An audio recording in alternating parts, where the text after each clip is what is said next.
नमस्कार, मैं हूं मृत्युंजय कुमार झा। शाम के 5:30 बज चुके हैं और अगले आधे घंटे तक कमोडिटी मार्केट पर सबसे बड़ी कवरेज जारी है। लेकिन इस वक्त हम सबसे पहले बात करेंगे एक ताजा खबर की, और खबर यह है कि ओपेक प्लस की जो मीटिंग हो रही थी, अब सूत्रों के हवाले से खबर आ रही है कि इस मीटिंग में जून के महीने में उत्पादन बढ़ाने का फैसला तो लिया गया है, लेकिन ये बढ़ोतरी 4,32,000 बैरल की होगी रोज की, जो कि पुरानी पॉलिसी ओपेक की है। तो मतलब ये कि उत्पादन का कोटा यहाँ पर नहीं बढ़ाया गया है, पुरानी पॉलिसी पर ओपेक प्लस कायम है और जून के महीने में भी रोजाना 4,32,000 बैरल उत्पादन ओपेक प्लस यानी ओपेक और गैर ओपेक देशों की तरफ से बढ़ाया जाएगा। तो मतलब ये कि जो तय मात्रा थी उससे ज्यादा की बढ़ोतरी नहीं होगी। ये बात क्लियर हो गई है और ये बात हमने आपको पहले भी बताई थी कि इस बैठक में भी इस पॉलिसी में कोई बदलाव नहीं होने वाला है, लिहाजा वही हुआ। जून के महीने में भी 4,32,000 बैरल रोज की कच्चे तेल की सप्लाई बढ़ेगी। ओपेक प्लस की बैठक में यह निर्णय लिया गया है, एजेंसी के हवाले से यह खबर आई है। चलिए इस खबर पर हम आगे विस्तार से बात करेंगे, लेकिन एक और बड़ी खबर है, और बड़ी खबर यह है कि खाने के तेल की जमाखोरी पर लगातार एक्शन हो रहा है। और अब एक बड़ा एक्शन हुआ है मध्य प्रदेश के उज्जैन में, जहां पर डीमार्ट पर कार्रवाई हुई है और खबर आ रही है कि 68 क्विंटल खाने का तेल वहां पर जब्त किया गया है। इस पर बातचीत करने के लिए हमारे साथ उज्जैन के खाद्य अधिकारी बसंत दत्त शर्मा जुड़ रहे हैं। शर्मा जी, बहुत बहुत स्वागत है आपका। क्या एक्शन लिया है सर आपने वहां पर? जी, ये डीमार्ट पे कार्रवाई हुई थी संयुक्त जांच दल की। तो इसमें इस तरह से स्टॉक लिमिट तय हुई है, जिसमें संयुक्त जांच दल था कलेक्टर साहब के निर्देशन में। तो जो स्टॉक सीमा हुई है कि 30 कुंटल तेल रिटेलर को रखना है, 30 कुंटल तक की सीमा है। अच्छा। जब डीमार्ट पे जब इसमें कार्रवाई हुई थी तो उसमें 97.79 कुंटल तेल पाया गया। और क्योंकि उन्होंने लाइसेंस बता रहे थे वो कि उन्होंने होलसेल में भी लिया हुआ है, लेकिन वो किसी इस तरह का दस्तावेज प्रस्तुत नहीं कर पाए कि वो तेल को होलसेल करते हैं, क्योंकि उनका जो बिजनेस है वो रिटेल का है। तो जो स्टॉक सीमा से अधिक जो तेल पाया गया था तो उसको जब्त कर दिया गया।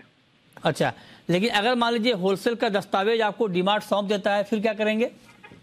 होलसेल का दस्तावेज उस समय नहीं सौंप पाए थे, क्योंकि इनका लाइसेंस जो कह रहे हैं, क्योंकि वो किसको होलसेल करते हैं।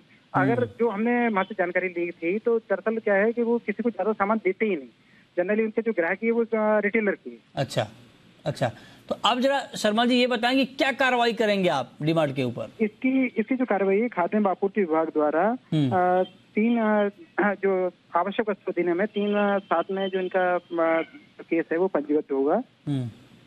जी। अच्छा, तो ये जो 68 क्विंटल आप लोगों ने जब्त किया है, तो इसमें से कौन कौन से तेल हैं सर? एक ही तेल है या अलग अलग ब्रांड के तेल है? नहीं, ये जो तेल है वो ये सभी ब्रांड का जो तेल है इसमें वो जब्त किया गया है। सोयाबीन भी है, मूंगफली भी है।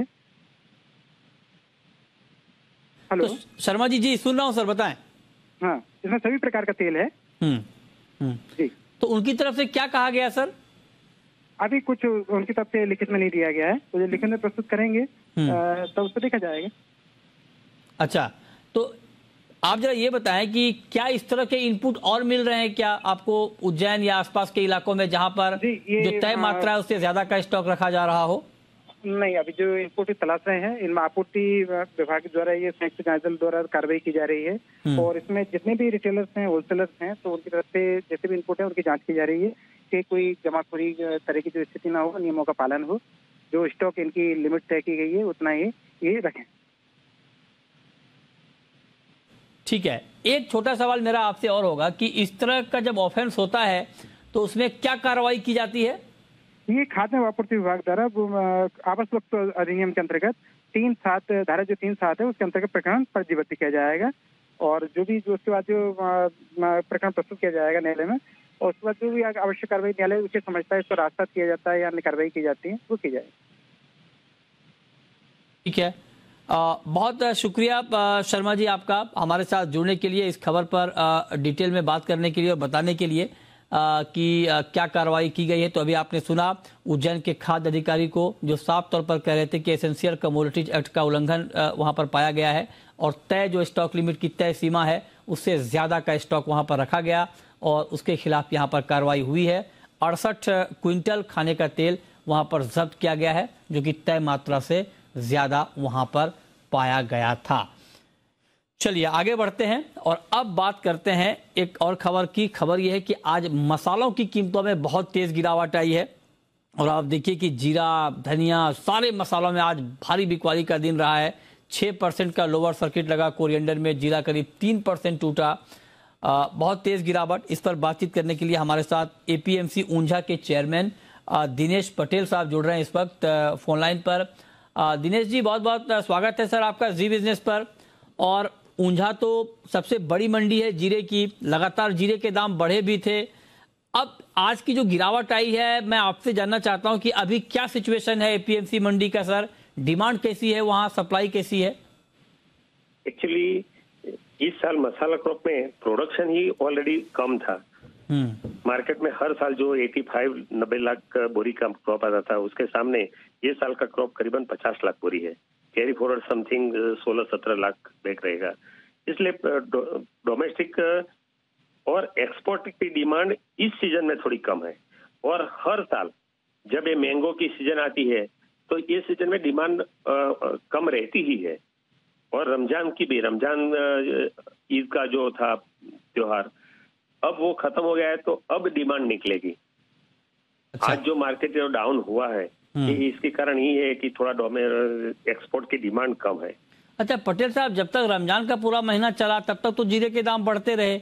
रमजान खत्म हुआ, जीरे में गिरावट आ गई, जबकि आप कह रहे हैं कि रमजान के बाद डिमांड निकलनी है। नहीं, एक्चुअली क्या है कि डोमेस्टिक डिमांड जो है वो भी थोड़ी कम है, एक्सपोर्ट भी कम है। अच्छा। एक्सपोर्ट में जो इंटरनेशनल जो पोजीशन है इसकी वजह से थोड़ा कम है। ये जो आज जो मार्केट गिरा है उसका थोड़ा, ये जो रेट हाइक हुआ इंटरेस्ट रेट, उसकी वजह से, और मार्केट में थोड़ा मनी क्राइसिस है, इसकी वजह से डिमांड थोड़ा कम हुआ है। एक्चुअली ये जून महीने के एंड तक ये पूरा पिकअप हो जाएगा मार्केट, और करीबन ये मार्केट जो अभी 205 के आसपास है वो फिर से 230-35 हो जाएगा। कि आगे जीरे में और तेजी रहेगी?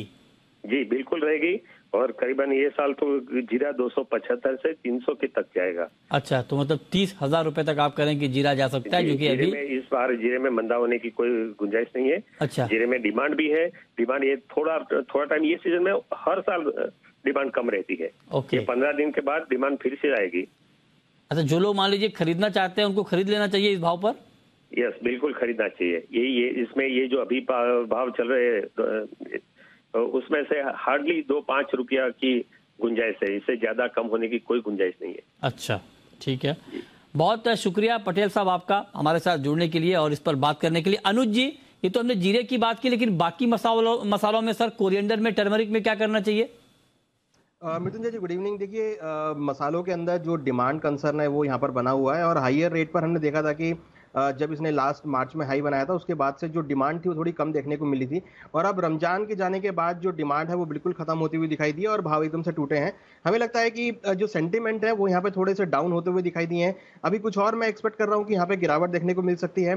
पर्टिकुलर जीरे की अगर बात करें तो मुझे लगता है कि नीचे एक बार 19,800 से लेकर 20,000 तक के लेवल देखने को मिल सकते हैं, जहां से हम दोबारा से बाइंग एक्यूमुलेशन देख सकते हैं। तो फिलहाल शॉर्ट टर्म में थोड़ी गिरावट रह सकती है।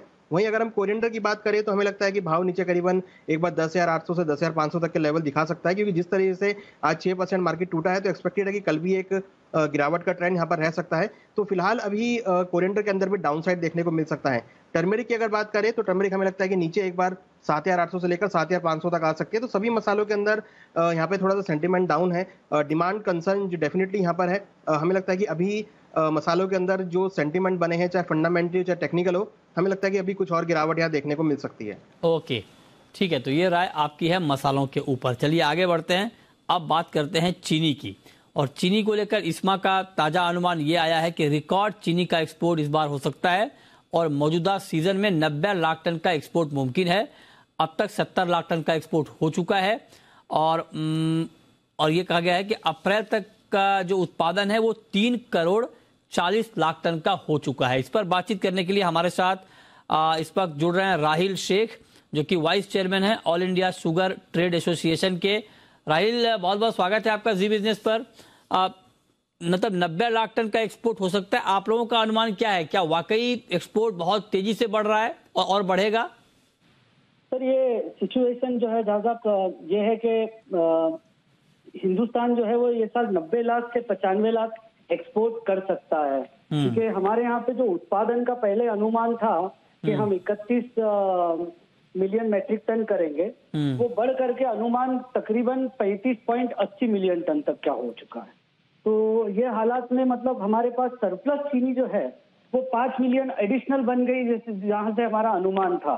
तो उसके मुताबिक तो हमको 9.5 के करीब तो पहुंचना ही चाहिए, because then we will have हमारे पास अराउंड 7 मिलियन के करीब क्लोजिंग स्टॉक बचेगा, which is reasonable for our 2 महीने के हमारे कंजम्पशन के लिए। तो 9 से 10 के बीच में आई थिंक हम ये सीजन को फिनिश करेंगे। और उतना डिमांड भी है वर्ल्ड मार्केट से, ऐसा नहीं कि नहीं है। 70 लाख के करीब तो एक्सपोर्ट भी हो गया है और 80 लाख के करीब के कॉन्ट्रैक्ट हमारे यहाँ साइन भी हो गए। अच्छा, इस खबर पे जो आंकड़ा आप बता रहे हैं, इस खबर पे खुश होना चाहिए या दुखी होना चाहिए? खुश होना चाहिए इस मतलब में कि इंडस्ट्री को फायदा होगा, मिलों की स्थिति बेहतर होगी। दुखी के लिए मैं आपसे इसलिए पूछ रहा हूँ कि कहीं इससे रिटेल में दाम तो नहीं बढ़ जाएंगे डोमेस्टिक मार्केट में?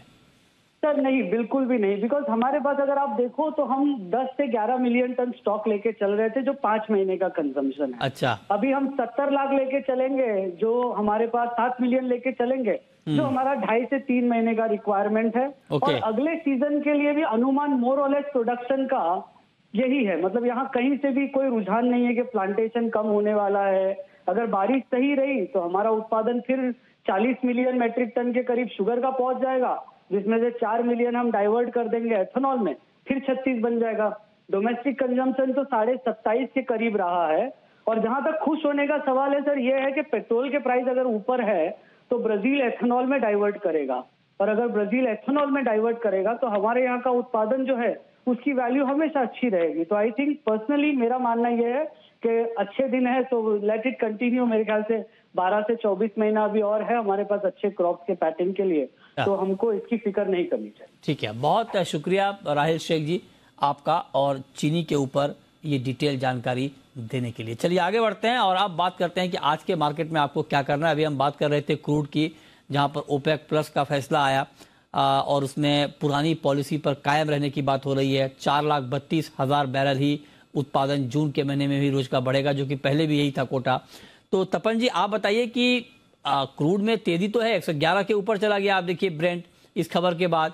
और देखिए जो हमारे दर्शक हैं उनके लिए समझना, एक बार जरा वो खबर दिखाइए। हाँ, ये देखिए खबर है। इस खबर, अब आप सोचेंगे कि जून के महीने में ओपेक प्लस उत्पादन बढ़ा रहा है तो फिर कच्चे तेल के दाम क्यों बढ़ रहे हैं? तो कच्चे तेल के दाम इसलिए बढ़ रहे हैं क्योंकि ओपेक प्लस जो उत्पादन बढ़ा रहा है वो पुराना आंकड़ा है, मतलब पुरानी पॉलिसी है, उसमें ज्यादा बढ़ोतरी नहीं हुई है ओपेक प्लस की तरफ से। मतलब ये कि 4,32,000 बैरल उत्पादन ओपेक पिछले कई मीटिंग से बढ़ा रहा है, इस फिगर को वहीं तक रखा है, उससे ज्यादा बढ़ाया नहीं है। बार बार ओपेक के ऊपर दबाव भी बनाया गया है कि ये उत्पादन ज्यादा बढ़ाया जाए, लेकिन ओपेक अपनी पुरानी पॉलिसी पे ही कायम है। इसीलिए मार्केट बढ़ना यहां पर शुरू किया है, 111 के ऊपर चला गया है ब्रेंट। तो तपन पटेल जी आप बताइए कि एमसीएक्स पर क्या ट्रेड लिया जाए? जी बिल्कुल, जैसे आपने बताया कि ओपेक ने अपना जो डिसीजन है वो जो पुराना जो अग्रीड कोटा है उसी पे कायम रहे हैं। और जो आपने बताया उसमें मैं ऐड करना चाहूंगा कि ओपेक ने जब पिछले साल से ये डिसाइड किया था कि 4 लाख बैरल बढ़ाएंगे, लेकिन पिछले महीनों में ओपेक उतना भी उसको जो कैपेसिटी है उसको मीट करने में स्ट्रगल कर रहे थे जो ओपेक मेंबर्स है वो। तो उसके कारण जो है ओवरऑल जो सप्लाई है उसके ऊपर प्रेशर था और सप्लाई उतनी मीट नहीं हो पा रही थी। और रशिया और यूक्रेन की टेंशन के बाद जो रशिया का जो गैप हुआ है 7 मिलियन बैरल पर डे का, वो ओपेक ने भी अग्री किया है कि उसको भरपाई करने के लिए वर्ल्ड में कोई किसी के भी पास उतनी स्पेयर कैपेसिटी है नहीं। तो इसके कारण जो आज का डिसीजन जो आया है उसके बाद एकदम से हमको प्राइस में स्पाइक देखने को मिल रही है। तो मुझे लग रहा है कि अभी भी अपसाइड कंटिन्यू रहेगी क्योंकि ओवरऑल सप्लाई प्रेशर बना रहेगा। चाइना मार्केट कल से आएगा, मार्केट ओपन होगा तो और डिमांड बढ़ सकती है। कोविड केसेस जो है धीरे धीरे कम हो रहे हैं, तो ओवरऑल डिमांड जो है काफी स्ट्रांग है सेकंड हाफ के लिए भी। तो मुझे लग रहा है कि बाय एंड डिप्स का स्ट्रेटेजी यहाँ पे कंटिन्यू रखना चाहिए। $110 के ऊपर WTI क्रूड जाता है तो मुझे लग रहा है वापस से 115 से 117 के डॉलर की रेंज जो है वो आ सकती है। एमसीएक्स की अगर बात करें तो मैं अपना जो रिकमेंडेशन यहाँ पे रिवाइज करना चाहूंगा क्योंकि सडन बाइंग आ गई है प्राइस में। तो 8,270 के लेवल से क्रूड में बाय कर सकते हैं। टारगेट ऊपर में 8,450, स्टॉप लॉस जो है मुझे लग रहा है 8,200 का ही रख के क्रूड में बाय कर सकते हैं। ठीक है, तो आप करें क्रूड में बाइंग करनी चाहिए। तेजी बढ़ी भी है कच्चे तेल में इस खबर के आने के बाद। चलिए अब शुरू करते हैं सवाल और जवाब। पहला सवाल है रोहन का, पूछिए Rohan. Good evening sir. Good evening, पूछिए सर। मेरा सवाल गॉडसीड और चने पे है सर। मैंने गॉडसीड ये अपना 6350 रुपए में मई कॉन्ट्रैक्ट बाय किया है, क्या करना चाहिए सर? 6350 में आपने बाय किया है, ठीक है। चने पे राय चाहिए सर। ओके, अनुज जी बताइए सर, 6350 पर ग्वार इन्होंने बाय किया है, क्या करना चाहिए और चने में क्या किया जाए? देखिए, ग्वार के अंदर भी हमने गिरावट देखी है और आज भी एक डाउन साइड रहा है। हमें लगता है कि अभी ग्वार में जो सेंटीमेंट है, इवन अगर हम पूरी एग्रीकल्चर कमोडिटी में देखें तो यहाँ पर सभी में एक रेड जोन में ट्रेड होता हुआ दिखा है। हमें लगता है कि ग्वार के अंदर अभी फिलहाल थोड़ा डाउन साइड देखने को मिल सकता है। भाव एक्सपेक्टेड है 5900 तक के आ सकते हैं लेवल्स, तो इनका 6300 पे है। हमें लगता है कि इनको एक बार निकल जाना चाहिए। भाव नीचे एक बार 5900 5800 तक के लेवल दिखा सकता है। वहीं अगर चने की बात करें तो चने के अंदर भी अगर हम देखें तो एक कूल ऑफ आता हुआ दिखाई दिया है, क्योंकि हमें लगता है कि डिमांड कंसर्न यहाँ पर है। तो चने के अंदर भी हमें लगता है कि भावों में थोड़ी नरमी देखने को मिल सकती है। तो अभी फिलहाल खरीदारी का ट्रेड ना करें, हमें लगता है कि थोड़ा वेट एंड वॉच करें बाय रखने के लिए। नेक्स्ट कॉलर हमारे साथ हुकुम राम है, पूछिए हुकुम जी। हेलो सर जी। जी पूछें सर जी। जीरा और राइडे के बारे में जानना चाहता हूँ। किसके बारे में? जीरा और राइडे के बारे में। अच्छा जीरा, ओके। अनुज जी बताएं, जीरा तो बहुत गिरा है आज, 600 रुपए से ज्यादा। देखिए जीरा में सेंटीमेंट थोड़ा सा नेगेटिव है और टेक्निकल चार्ट से भी एक नेगेटिव ट्रेंड बना है। हमें लगता है कि अभी भावों में कुछ नरमी रहेगी। खरीदारी करने के जो लेवल्स होंगे वो 20,000 के नीचे करीबन 19,800 के आसपास रहेंगे, जहां पर खरीदारी का ट्रेड ले सकते हैं। करंट रेट मुझे लगता है कि अभी खरीदारी के लिए ठीक नहीं है, थोड़ा वेट एंड वॉच करें। 400 से 500 रुपए की गिरावट इसमें और अभी एक्सपेक्टेड है, जो कि देखने को मिल सकती है। तो ये राय आपके लिए जीरे पर। अगला सवाल है कैलाश चंद्र मोदी का सदुलपुर से, पूछिए कैलाश जी। नमस्कार सर। नमस्कार, पूछिए सर। एल्युमिनियम और लेड का ट्रेंड बताने का कष्ट करें, लॉन्ग करें या शॉर्ट करें करंट रेट पे? लेड और एल्युमिनियम में अभी लॉन्ग करें या शॉर्ट करें, बताइए तपन जी। जी, पहले मैं एल्यूमिनियम के बारे में बताता हूँ कि मुझे लग रहा है कि ट्रेंड जो है वापस से यहाँ से रिबाउंड हो सकता है, क्योंकि ओवरऑल जो एनर्जी कॉस्ट बढ़ रही है यूरोपियन कंट्रीज में, तो उसका जो सप्लाई के ऊपर इफेक्ट आएगा, जिसका एल्यूमिनियम की प्राइस को वापस से फायदा हो सकता है। और प्राइसेस जो है वापस से जो 260 से 270 की जो रेंज थी वो अटेंड कर सकती है। तो मेरे हिसाब से एल्यूमिनियम में बाय एंड डिप्स का व्यू ही कंटिन्यू रखना चाहिए। ऑलरेडी प्राइसेस करेक्शन आ गया है और मुझे लग रहा है 238 का स्ट्रॉन्ग सपोर्ट है। अगर इंट्राडे की अगर बात करें तो वापस मुझे लग रहा है 244 से बाय कर सकते हैं। ऊपर में 250 251 का टारगेट आ सकता है। लेड में भी धीरे धीरे बाइंग आ सकती है, लेकिन ट्रेंड उसमें भी बुलिश रहेगा।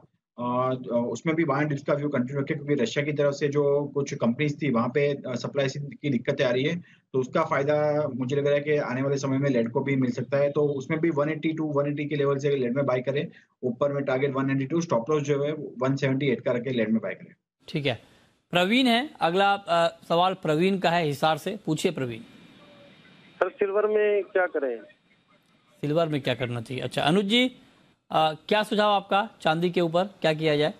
देखिए गोल्ड सिल्वर में एक बाउंस बैक देखने को मिला है, तो पर्टिकुलर इंट्राडे पर्सपेक्टिव से ही ट्रेड रहेगा। करीबन 63,000 के आसपास खरीदारी कर सकते हैं।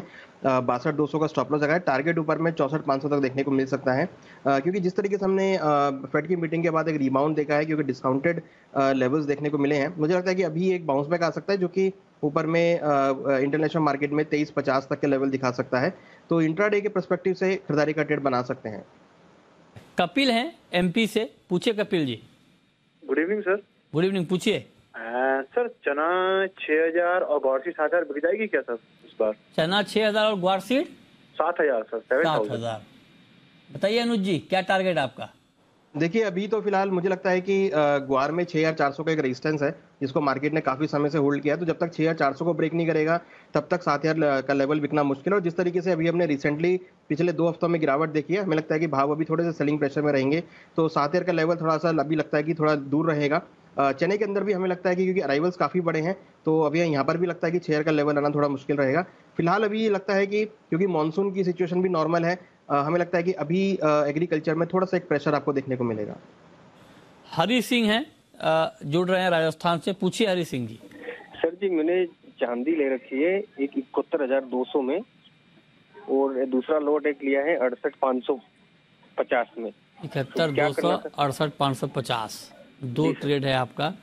क्या सुझाव तपन जी आपका, क्या करना चाहिए उनको, क्या स्ट्रेटेजी होनी चाहिए? अब दाम तो बहुत नीचे है। चांदी में ट्रेंड यस, चांदी में ट्रेंड अभी बुलिश है, नो डाउट। जो रेंज है ओवरऑल 60,000 से लेकर 70,000 की बनी हुई है, और जिस तरह के करंट हालात है फेड के रेट के हाइक के बाद, तो मुझे लगा अभी भी जो यूएस का डेटा और इन्फ्लेशन कंसर्न है वो कंटिन्यू रहेंगे, तो उसका फायदा यहाँ पे गोल्ड और सिल्वर दोनों को मिल सकता है। मुझे लग रहा है 65,000 एक नियर टर्म रेजिस्टेंस रहेगा, उसके ऊपर ब्रेक करता है तो 68,000 की रेंज आ सकती है। और इस साल में मुझे लग रहा है कि 72,000 का एक टारगेट जो है उसको पकड़ के अभी भी चलना चाहिए। तो 60,500 का स्टॉप लॉस रख के आप अपनी पोजीशन होल्ड रखें। मुझे लग रहा है कि थोड़ा टाइम लगेगा, लेकिन आपका भाव आ सकता है। अगला सवाल है गौरी शंकर का, राजस्थान से। पूछिए गौरी शंकर जी। हाँ सर, चने में क्या करें? चने में एक बार फिर बताएं अनुज जी, चने में क्या किया जाए? देखिए, चने में हमें लगता है कि भाव एक तरफ डाउन साइड आ सकते हैं, क्योंकि अराइवल भी मंडियों में बड़ी है और डिमांड भी थोड़ी सी यहाँ पे एज कंपेयर पिछले साल के मुकाबले कम है। हमें लगता है कि भावों में बिकवाली का ट्रेड रहेगा। नीचे एक्सपेक्टेड है कि भाव एक बार 5,000 के लेवल को दिखा सकते हैं। ठीक है, तो ये राय आपकी हो गई चने के ऊपर। अच्छा, नेचुरल गैस में बहुत बड़ी तेजी आज हमने देखी और पिछले कई दिनों से दाम बढ़ ही रहे हैं। तो तपन जी, अभी देखिए 643 के आसपास है नेचुरल गैस। कोई ट्रेड है इस भाव पर या थोड़ा अवॉइड किया जाए?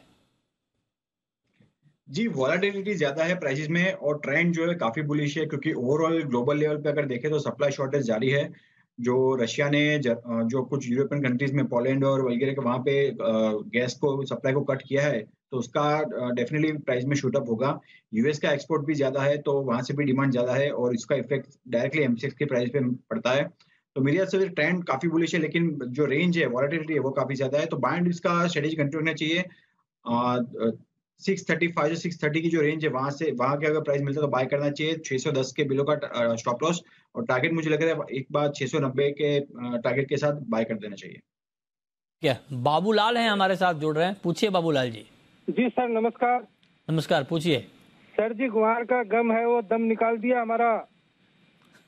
और अनुज जी भी सुर बदलने लग गए, केडिया जी भी बदलने लगे हैं, क्या करें? बताइए अनुज जी, क्यों सुर बदल रहे हैं?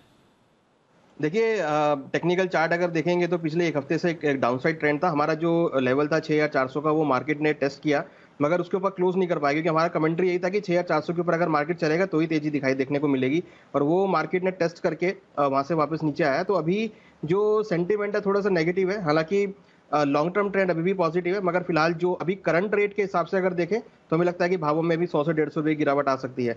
तो मार्केट के अकॉर्डिंग हमारी कमेंट्री है, जो कि यहाँ पर हम देखते हैं तो मार्केट के अकॉर्डिंग चेंज होती रहती है। ठीक है, ओके, चलिए, बहुत शुक्रिया अनुज जी आपका, तपन जी आपका जुड़ने के लिए, बताने के लिए कहाँ पर कमाई के मौके बनेंगे।